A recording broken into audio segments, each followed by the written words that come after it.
Update kasus pengakuan anak, Rezky Aditya dinyatakan ayah biologis KK anak Wenny Aryani. Polemik pengakuan anak yang menyeret artis Rezky Aditya memasuki babak baru. Baru-baru ini, Pengadilan Tinggi Banten mengabulkan gugatan Wenny Aryani.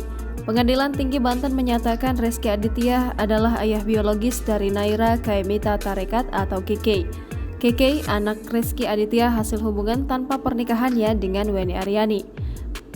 Pengadilan Tinggi Banten dalam amar putusannya menyatakan seorang anak perempuan bernama Naira Kaimita Tarekat lahir di Jakarta tanggal 3 Maret 2013 berdasarkan kutipan akta kelahiran dari Suku Dinas Kependudukan dan Catatan Sipil Jakarta Selatan per tanggal 6 Desember 2016 adalah anak biologis dari tergugat Rezky Aditya.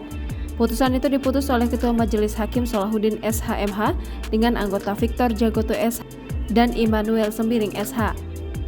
Saksi penggugat menyebut anak yang lahir di luar perkawinan mempunyai hubungan perdata dengan ibunya dan keluarga ibunya dan serta dengan ayahnya yang dapat dibuktikan dengan ilmu pengetahuan dan teknologi. Jangan lupa subscribe, share, komen, dan like ya!